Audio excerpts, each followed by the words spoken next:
सर्वांना जय शिवराय. मनोज जरांगे पाटलाच्या मुंबईतील आंदोलनाबद्दल प्रतिक्रिया देताना केवळ शासन निर्णयावर प्रतिक्रिया देता येणार नाही. त्याचं कारण त्या आंदोलनामध्ये त्यांचं नेतृत्व, त्यांना मिळालेला पाठिंबा आणि मुंबईमध्ये ज्या पद्धतीने मराठा समाजाने एवढी संख्येने सहभाग घेतला त्या सगळ्या गोष्टीचाही उल्लेख करावा लागतो.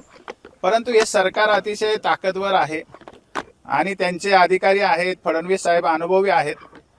आंदोलनामध्ये त्या पद्धतीने सरकार उद्या काय करू शकतं याचा अंदाज न आल्यामुळे कोर्टामध्ये अनेक गोष्टीच्या अडचणी आल्या. त्याशिवाय मीडियात ज्या बातम्या प्रकाशित झाल्या त्याचा अंदाज ग्रामीण भागातल्या मराठा समाजाच्या लोकांना आला नाही, त्याचाही त्या ठिकाणी उपयोग झाला. आणि एकंदरीत कोर्टामधूनच जरांगे पाटलांनी आंदोलन थांबवावं अशा पद्धतीचा आदेश आल्यानंतर जरांगे पाटलांच्या हातातही फार गोष्ट राहिली नाही आणि तेव्हा सरकारला शक्ती आली आणि त्यांनी फक्त आम्ही बैठका घेतोय, आम्ही विचार करतोय अशा पद्धतीने 2 दिवस घालवले. आणि जेव्हा कोर्टाने स्ट्रॉंग आदेश दिला तेव्हा त्यांनी एक GR चा ड्राफ्ट तयार केला, जरांगे पाटलांना निरोप दिला की आज संध्याकाळी तुम्हाला उठावं लागतंय. कारण कोर्टाचा आदेश सक्त होता. मी तिथे मैदानावरच होतो काल. SRPF ची त्या ठिकाणी तुकड्या होत्या, पोलिसांचा मोठा फौजफाटा होता आणि सगळं दिसत होतं की आता हे आंदोलन गुंडाळण्याची तयारी सरकार करते. या परिस्थितीमध्ये जरांगे पाटलांना पहिल्यांदा डेलिगेशन भेटायला आलं. त्यांनी कदाचित निरोप दिला असेल की तुम्हाला हे मान्य करावं लागेल नाहीतर उठावं लागेल आणि मग समाज चिडू शकतो, त्या ठिकाणी दंगल होऊ शकते किंवा समाजाचा असंतोष वाढू शकतो. हे सगळं होऊ नये म्हणून सरकारने आणि जरांगे पाटलांनी सुद्धा याच्यावरती चाणाक्षपणे एक ते जो मसुदा होता त्याला मान्यता दिली आणि त्या ठिकाणी जो जमाव होता त्याला शांततेने परत जाण्यासाठी एक वाट मोकळी करून दिली. त्यामुळे ते सुद्धा त्या नेतृत्वाचं आणि तिथल्या आंदोलकांचं यशच म्हणावं लागतं, त्याला अपयश म्हणता येणार नाही. याच्यात दुसरी बाजू अशी की सरकारने मीडिया आणि कोर्टाचा फायदा करून घेऊन मराठा समाजावर दबाव वाढवला. याच्यामध्ये त्यांनी त्याला यश मी म्हणणार नाही, कारण मराठा समाजाच्या हिताचं त्यांनी केलेलं नाहीये. राहिला प्रश्न तुम्ही म्हणता त्या GR चा. सगळे गैरसमज समाजामध्ये असे आहेत की हैदराबाद गॅजेट लागू झालेला आहे. मुळामध्ये अशा पद्धतीने हैदराबाद गॅजेट लागू होण्याचा काही प्रश्नच उद्भवत नाही. अशा पद्धतीने सातारा गॅजेट पण लागू होऊ शकत नाही. पण हैदराबाद गॅजेटमध्ये काय आहे? हैदराबाद गॅजेट हे 1909चं निजामाच्या काळातलं प्रोव्हिन्शियल सिरीजचं एक गॅजेटेरी म्हणजे एक माहिती पुस्तिका आहे. त्याच्यामध्ये मराठवाड्यात तेव्हा 5 जिल्हे होते, औरंगाबाद, परभणी, बीड, उस्मानाबाद आणि नांदेड. या 5 जिल्ह्यामध्ये कोणत्या कोणत्या जाती राहतात, त्यांची साधारण संख्या किती आणि त्यांचं साधारण व्यवसाय काय, अशा पद्धतीचं वर्णन आहे. या हैदराबाद गॅजेटमध्ये कोणत्याही गावाचं वर्णन नाही, कोणत्या गावात किती कुणबी राहतात त्याचं वर्णन नाही किंवा कोणत्या व्यक्तीचंही त्याच्यात नाव नाही, वर्णन नाही. त्यामुळे हैदराबाद गॅजेट मुळे काही घडतंय असं अजिबात नाहीये. GR मध्ये जे हैदराबाद गॅजेट लागू करणे वगैरे वगैरे जी कथा सांगितलेली आहे ती केवळ दिशाभूल करण्यासाठी सांगितलेली आहे.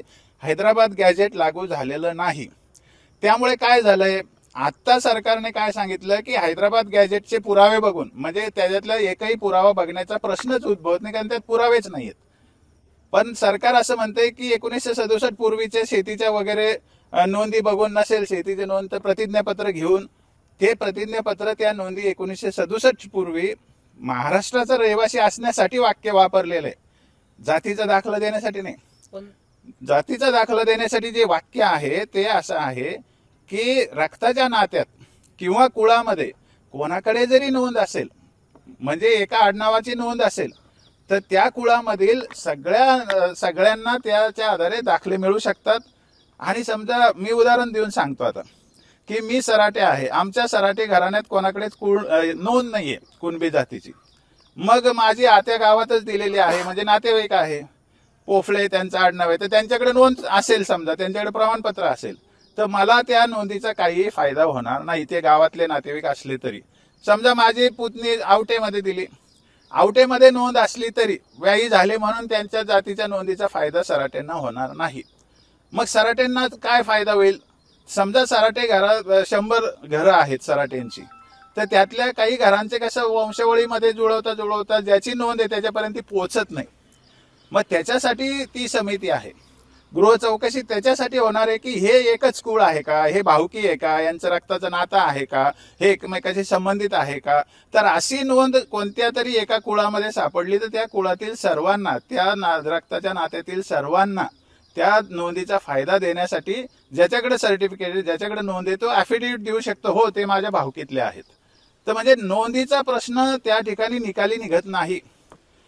नोंद असल्याशिवाय कुळात कोणत्या तरी तरच ते कुणबी जातीचा दाखला निघण्याची प्रक्रिया होते, असं हा GR सांगतो. आणि ती गोष्ट आजही लागू आहे. फक्त या ठिकाणी नवीन सांगितलेलं आहे की जी समिती नेमली, ती समिती गृह चौकशी कशाची करील, तर वंशावळ जुळवता जर अडचणी असतील तर ती वंशावळ जुळवण्यासाठी एकाच कुळातील लोक असतील, रक्ताच्या नात्यातील असतील, याच्या चौकशा करून ते त्याला सकारात्मक प्रमाणपत्र देऊ शकतात की हो हे सर्टिफिकेट मागणारी व्यक्ती आणि ज्यांचं प्रमाणपत्र आता अस्तित्वात आहे ते एकमेकाचे नातेवाईक आहेत, रक्ताचे नातेवाईक आहेत. पण तरांगे पाटील म्हणतायत की